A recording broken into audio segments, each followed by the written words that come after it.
Archaeological dig, 28th November 2016. I was tidying up my studio recently and came across a failed art project from about 6 years ago. It involved filling up a foot cube box with hundreds of doll's house pieces and liquid beeswax. I'd hoped that the beeswax would be somewhat translucent and you'd be able to see many of the objects floating in space. Unfortunately, all you could see was a block of wax. So I've thought about throwing it away a number of times over the last 6 years, but I brought it into college and started to excavate it. It didn't take very long for this project to get a life of its own, and I've ended up displaying a fictive archaeological dig on my studio table.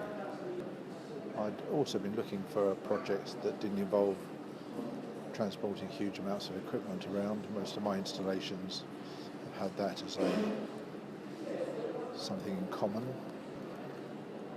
Having an archaeological dig on a miniature scale seemed a perfect solution. As I started to extract the objects from the wax, I decided I needed some form of filing system. So I've initially chosen the traditional archaeological periods, Bronze Age and Iron Age, moving through to the Roman period, medieval period, modern and industrial, and I've added on a new one, the future or the new Dark Ages. The dig to date has been surprisingly absorbing and emotional, gradually scraping away the wax and finding objects I'd forgotten that I'd put into the box has been absorbing. But the more emotional element has been finding small objects with family history attached. My favourite one to date has been finding a silver candle snuffer that I was given as commemorating my flight on Concorde. I went to New York with work for a couple of days, and the very high technology plane and service thought it would be appropriate, this is British Airways, thought it would be appropriate to give every person on the flight a silver candle snuffer. My mother always found this extremely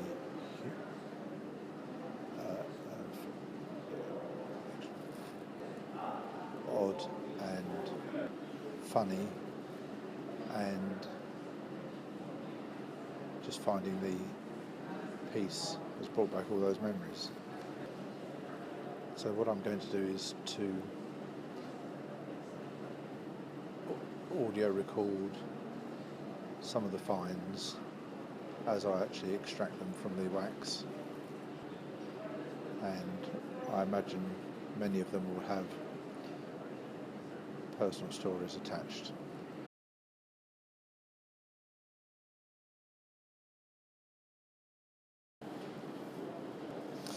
Archaeological dig, first review of findings.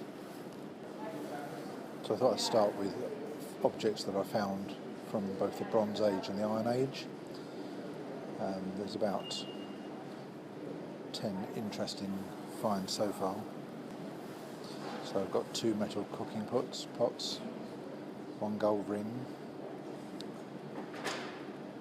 2 cans of oysters, 1 spoon, 1 brooch, 1 candelabra, 1 handbell, 1 pewter mug, and assorted nails. But the one that really took my attention is a small pendant, and it's got a minute photo of my youngest brother Colin was adopted at the age of 2 and joined us, has been with the family ever since. It's quite interesting to see that this found its way into the doll's house. I'm going to see if I can find another Iron Age item from the block of wax.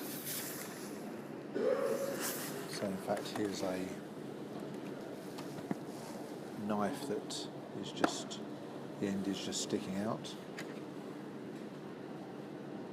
Let's see if I can just extract it without damaging it. There we go.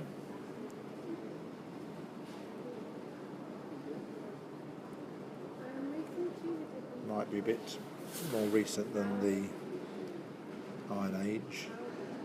Difficult to tell, but it seems to have some writing on it.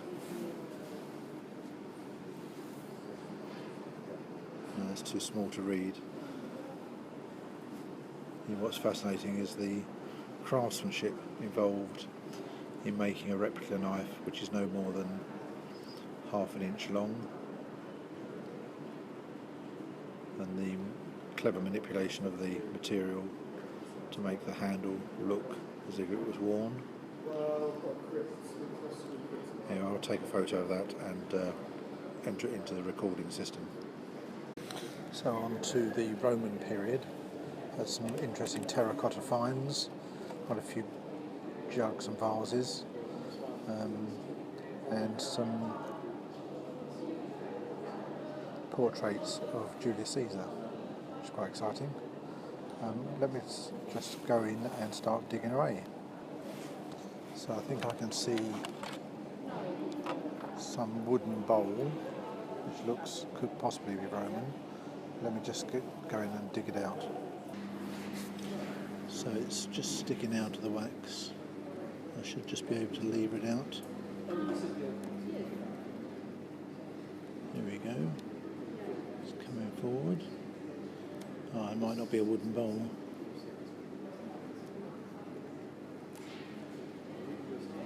It could be a wooden head for hat making. It definitely looks like some sort of head mould. It's the joys of excavating. You never quite know what you're going to find. Yeah, here comes. It's a head mould, dark wood. I imagine the wood is beech or walnut. Exquisite craftsmanship goes into making this on such a miniature scale.